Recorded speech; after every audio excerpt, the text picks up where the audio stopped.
Welcome to today's Seven Figures Club podcast, everybody. We've got, if you've ever been interested in how to dominate the real estate market, how to find great deals, how to figure the financing, and how to really partner up with mentors and those who are proven in the real estate industry, we're going to love today's guest. Today's guest is Peter VEKSELMAN, and he is a seasoned investor. He's been a leader in the real estate industry for not 1 decade, not 2 decades, but 3 decades.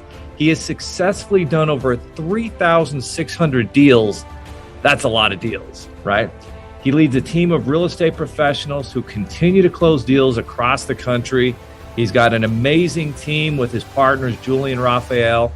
And I don't know that I've ever spoken with anyone who's done over 1,000 deals, let alone 3,600 deals. Peter, welcome to the show. There are over 32 million businesses in the U.S., and over 90% of them will never break 7 figures in annual sales. So how do we as entrepreneurs or aspiring entrepreneurs break into that 7 figures club? This podcast will relentlessly share the secrets, strategies, and tactics I've used to create 3 multi-7 figures businesses and bring in even more successful entrepreneurs than me to share their inspirational stories and tactics to success. You can create your dream business and life right now. So buckle up and let's go. Hey, I appreciate you having me, Leo. Thanks a lot. Happy to be here. Well, we're excited to kind of find out a little bit more about how everyone can work with you, how they can assess real estate deals the way that you and your team do. And I mean, whenever you see that kind of volume, clearly your system is working well. But when you were first, getting started and going through school as a younger kid, what was Peter like in high school, and what was your background and growing up that maybe contributed to who you are today? Well, the only thing that contributed to my success today when I was growing up is the fact that I didn't do too many things well at all as a kid. As a matter of fact, I'll tell you, the funny thing is my parents are world-renowned engineers, PhDs, hold patents. And this is the best way to describe it. When they would go to parent-teacher conferences, teachers would not believe them that I was their kid. And so what contributed ultimately, honestly, is what happened is I went through the schooling and education system. When I came out on the other end, I don't even know how I got out of college. I mean, I literally was the last, I'm sure you've talked to plenty of what they call cum laudes, top performers in school. I guess I call myself a cum laude. If you go to Miami University the year I graduated, I don't know if you ever met anyone, I'm literally at the very bottom. So what contributed was that when I got out of school, I couldn't even forget getting the job. Nobody even wanted to interview me. Like literally nobody wanted to interview me. And that was the best thing that ever happened to me, because that literally at that point in time forced me. Like I had no options. It forced me into doing my own thing. And one little project coupled with another project, with another business, got me to where I am today. So what got me when I was a young is I wasn't doing young too well. I pretty much failed at everything back then. Peter, I hear that from a lot of entrepreneurs, and I think a lot of the times the thought process is, oh, wow, this person must have a PhD. They must have done really well in school. But I seem to find that a lot of successful entrepreneurs and investors actually may have been the B, C, D students who were just really creative at thinking outside the box. And for whatever reason, that led them down the path of entrepreneurship. So I think that's a misnomer that a lot of people think, oh, this person must be so smart and they just did so well. I mean, most successful entrepreneurs, I don't think are like genius level like Elon Musk. I think they're, the creative types that just have this ability to find solutions. So that's amazing. So you talked about your first business. What were some of those first projects or businesses like, and how did you get those off the ground? Well, by the way, just to piggyback off what you said and then transition into what you asked, bottom line is the reason that happens, they don't teach you entrepreneurship in school, right? So nobody thinks that's an option. So most of us that end up in that track, we get forced in that track. It's not like they taught it to us. So anyway, but I've done all kinds of things. I've had small little insurance operations that I've done and grown pretty successfully. Had a vending company that I ended up flipping out to a major vending company. And then I got into credit card processing, merchant services business, and did that pretty successfully with a buddy of mine. And then we met a really successful dude. And that was like my first kind of taste of what it means to grow in a scale. Because what that, and his name was Warren, what Warren did is he showed Greg and I how to take a small successful business and expand it. We literally ended up franchising it to 15 different states. And that's when I really started understanding that in order to really get to those next levels of life, money-wise, lifestyle-wise, you got to learn how to grow in the scale. Ultimately, that business, though, outgrew me. Like literally, the business outgrew me. I sold my portion of it. And I got into mobile homes, of all things. And totally by accident, like so many of us, end up where we are totally by accident. I just got it by reading the book one day. And I'm like, man, this is unbelievable. I don't even know what this is, but this is the best thing. The next day I called Lonnie. He was the author of the book, Lonnie Scruggs. I found his number. I called him up. I'm like, Lonnie, I don't know anything about mobile homes. He's read your book. I'm in. And so he agreed to have me come out. I drove across the country, met him for a weekend. That first week, I bought my first mobile home. 3 years later, we're doing about 100 flips a month. We were rocking and rolling. And then the wheels fell out. The back-end financing wheels fell out of the mobile home business. And that's how I got into real estate. And here I am 22 years later. Like I probably consider myself pretty much a veteran of the real estate business at this point. Well, 3,600 deals will do that for you. So as you were initially getting started there, a lot of people have misconceptions about, they think it's easy to just grab a property, fix it up and flip it. But what are some of the characteristics that you look at in terms of making a return on the cash you invest in a deal?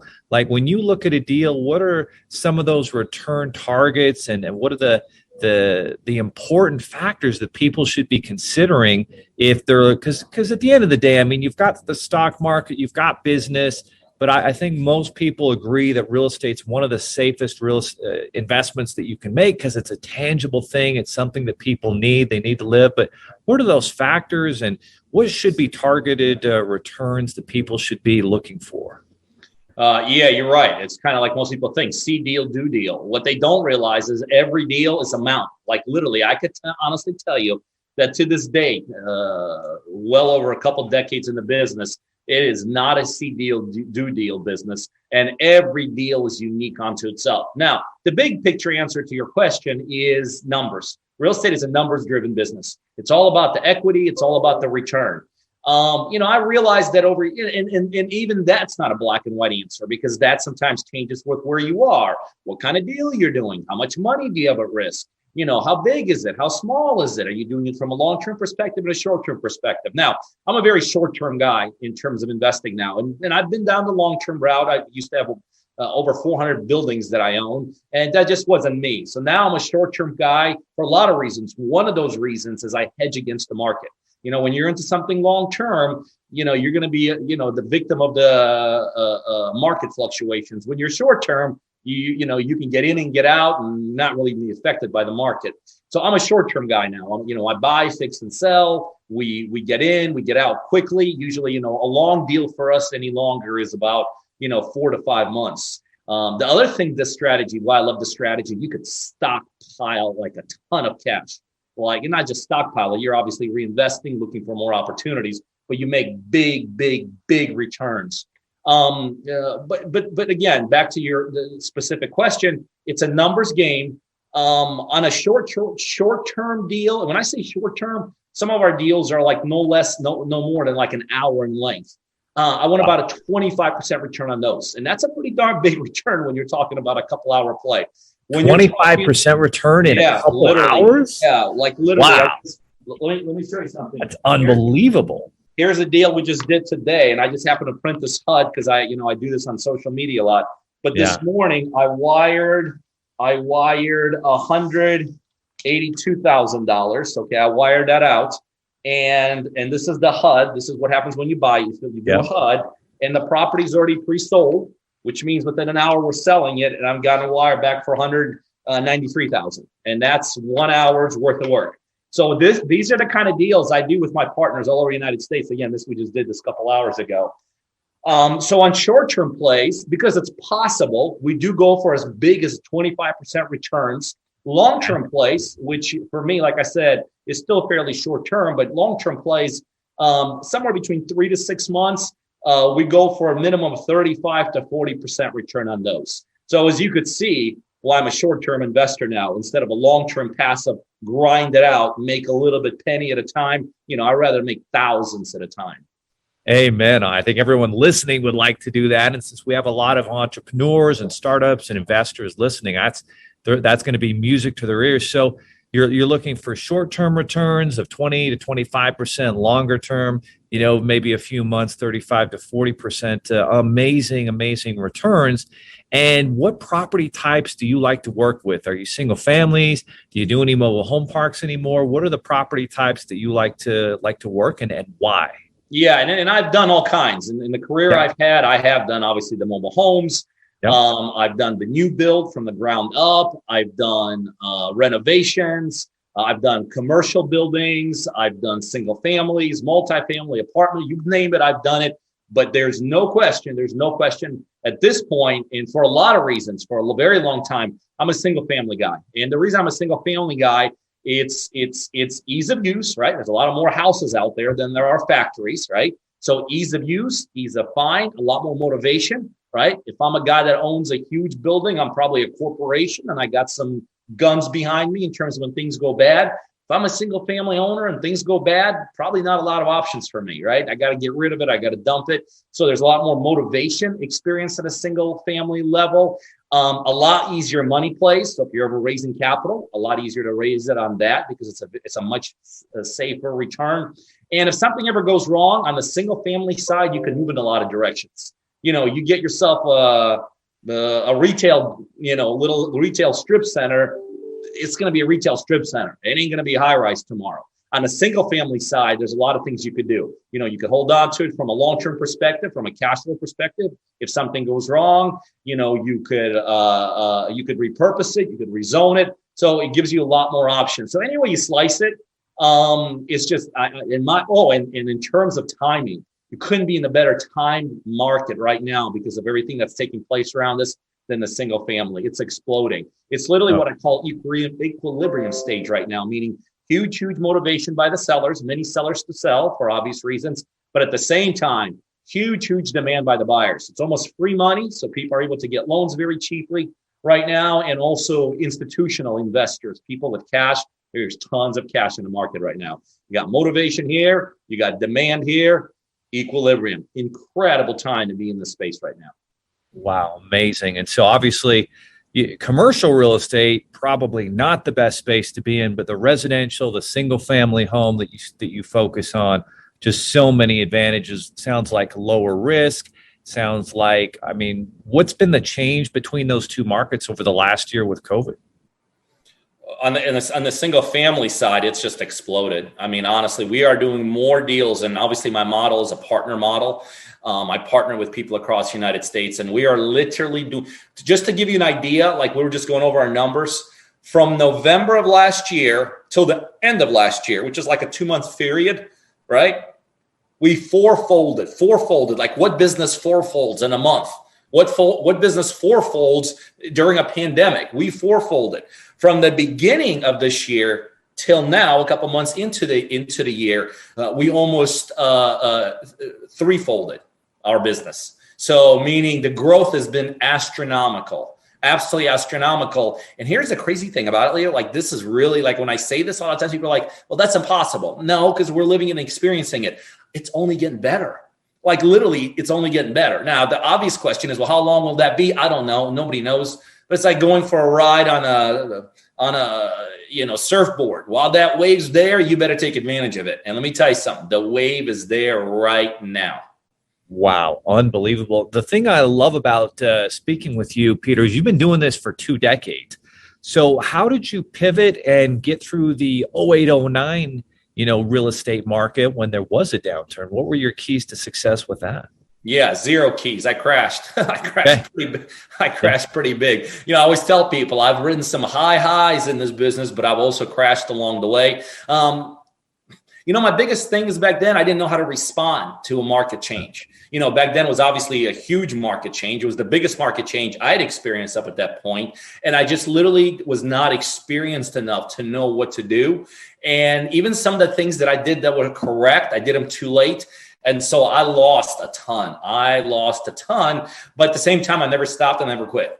I just lost it and just kept on revving it up, and got back in my saddle very, very quickly and got out of the mess, which I created for myself because of the market conditions. So, I wish I could tell you, man, I'm the one guy that made it, but I'm not.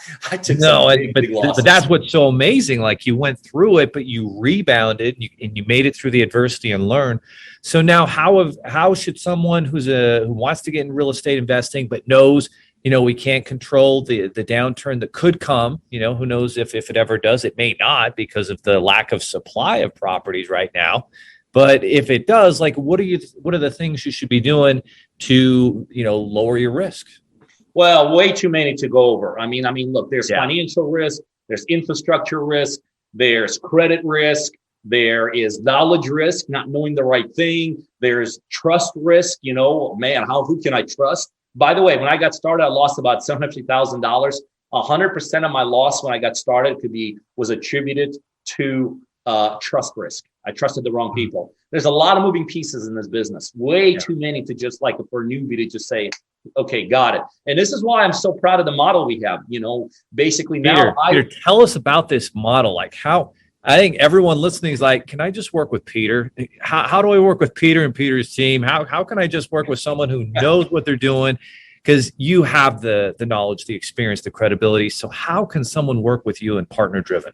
Okay. All right. Well, by the way, that is exactly what I do. We not only help people realize the upside of the business, we mitigate the downside. And real estate's got a big, big downside. By the way, it don't matter what kind of market you're in, good market or bad market. But 100% of my deals now are with partners. Literally, we help everyday people across the United States do real estate deals. And Lee, how we do this is we provide what are really the pillars of success to each one of our partners. The number one, knowledge. I mean, this is, and I'm sure there's some businesses you can kind of figure out as you go, right? You can kind of tiptoe, you could maybe do dry cleaning. Well, what's it worse? You ruin a couple of shirts and you pay for them.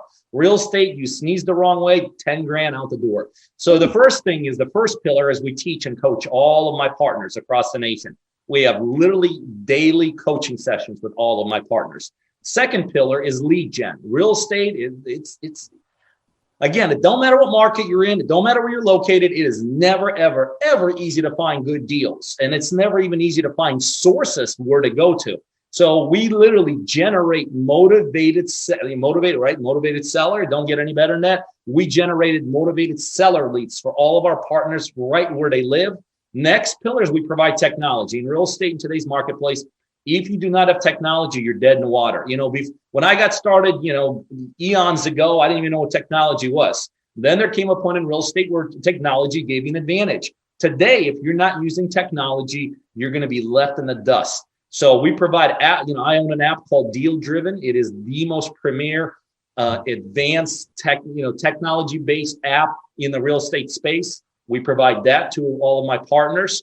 Next thing, we provide back office support. Nobody gets into real estate to process files, right? Like, I never got in. I'm like, oh, I can't wait to process some files and chase some buyers and chase some sellers and coordinate bad titles. You need back office. So my back office becomes literally all of my partners' back office. The next pillar is huge. When we find the right deals with our partners, I provide 100% of the capital. That's right. My partners don't even put a penny in the deal. It's all on me. Okay. The other thing that I just mentioned, I mitigate all the risk. And guess what? Decades in the business, there's